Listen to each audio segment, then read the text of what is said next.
Okay, let me see if I can scoot up a little bit here. Sorry about the first video. I was in my sister's apartment and the signal just wasn't strong enough for me to be able to do this. So I am at Starbucks and it looks like I have full signal. So maybe I'll be able to get through this without having to stop. Anyway, so today, or this week, is week 7 of my Headed to 70. And what a week it has been. It has been, I have a great big announcement that I'll be making here in a little bit. I can't do it just yet, but it's very exciting, and it's actually a culmination. I've been saying these last few weeks that the last 7 years has been a journey, and that the whole goal was when I turned 70, that I would be able to start reaping some of the rewards of all of my hard work. And I have to tell you, God, the universe is all putting it into place, and I couldn't be more grateful. So today I kind of wanted to talk about how that happened, because you all know that my husband's passed away 7 years ago.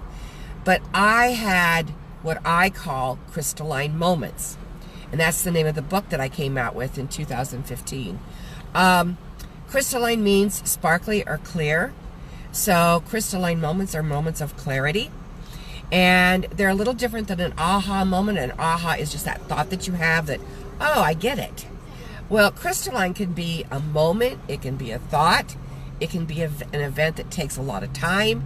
Whatever they are, your crystalline moments always have opportunity. And when Tom died, that was a major crystalline moment for me. I tried to go back to my old life and found out that I couldn't. I tried, but it just didn't happen. And I had to figure out what my new life was going to be like. And that created all kinds of more crystalline moments, because I had to give up the company and the job that I loved because it wasn't part of the picture. I had to give up my dream home in Oregon. I had to decide if I was going to live in Las Vegas versus Oregon. And I always said, don't ever ask me to move to Vegas, because I like to garden. I don't like heat. I don't like brown. I like green. I didn't even mind the rain. But it just, one morning I woke up and a crystalline moment happened and said, you're going to be in Vegas. So every one of those were crystalline moments that guided me to where I am today. And I actually realized when I was writing my book, Crystalline Moments, that I had 3 crystalline moments when I was 10 years old that were affecting my life for 50 plus years. Now think about that. And you have those too. If you go back to your childhood or things that have happened to you in the past, and you can remember where you were and what you were wearing, or what the room smelled like, or who was around you, those are all crystalline moments that have opportunities and gifts in them for you. So if you haven't figured out what those are, you need to go back. So my 3, when I was 10, I was very, very, very, very sick as a child. They couldn't figure out what it was. I was in and out of hospitals the whole time. And when I turned 10 years old that day, my mom asked me if I would like to come to work with her. Well, that had never happened before. So of course I was just all excited, and I got there. And there were 3 long tables. Can you imagine a 10-year-old with 3 long tables of presents to open? It took me a few hours to open them. And it was back when pop beads were big. I must have had 10 or 15 pop beads around my neck when I got all done. Anyway, the biggest gift of all that day was not the presents. The biggest gift of all is that Mr. and Mrs. Baldwin, the company was called Baldwin Manufacturing out of Kearney, Nebraska, and they were big supporters for the Mayo Clinic in Rochester. So they gave my mom and dad the money to take me to Rochester, to the Mayo Clinic. They even have a building named after them. They were such big donators. Anyway, so I went to the Mayo Clinic. I was there for a few days, and I didn't have to go into the hospital. I had to spend one night, the last night I was there, in the hospital for a procedure. And so I went in and I shared a room with this other girl who was 14. but she had the same rare kidney disease that I did. And I can tell you what the room smelled like. I can tell you there were like great big giant cribs. They weren't cribs, but they were like great big giant cribs. And she was in that bed, and she was trying to speak, and she was stuttering so bad, and didn't have really control of her mouth. So I couldn't really understand much of what she was telling me. And her arms were flailing, and her legs were flailing, and she couldn't control her bodily functions. And she had the same rare kidney disease that I did. And I had been told that day that I was going to be okay. So in my little 10-year-old brain, I am thinking, oh my God, because my mom told me that she wasn't going to make it. She was going to die. And she did at the age of 16. And so in my brain, I thought, oh my God, I've been told I'm going to be okay. And she's not. So I have to be really, really, really good. And in that 10-year-old brain, what that said was, you have to be, everybody else comes first. Everything else, I never thought about myself. I never thought about why I was the way I was. I mean, many times I took in every 4-legged stray, every 2-legged stray, you name it. And much to the demise of my family. And I realized when I was writing Crystalline Moments that it wasn't because I was being good or kind. I was doing it out of fear. Fear that if I wasn't good, then the same thing would happen to me. So that was Crystalline Moment number 1. Number 2 happened as soon as we got home. So I went to a 1-room schoolhouse. And at the time, there were like 10 kids in the entire school. And our teacher's name was Mrs. Headley. We called her Headless Headley because she was very mean. And because of my illness, and I wet my pants a lot, and I was very, I was afraid of my own shadow. So I hated being around people. I wanted to hide. And I had to give up and give a story report when I got back from Minnesota. And when I stood up and to give up this story report, I stuttered, and I looked at my feet. I gave the worst story report you could ever give. And I sat back down, and Mrs. Headley said, do you know who has the highest IQ in this school? Now keep in mind there's only 10 kids, but who has the highest IQ in this school? And who just gave the worst story report? For the next 50 years, what that said to me is that I was never going to be good enough. No matter how hard I tried, I was never going to be good enough. I was never going to be able to achieve. So what did I go and do? I became a workaholic. If I didn't have something else to do, I worked. When I became Rookie of the Year Metropolitan Life Insurance, I didn't think I deserved it.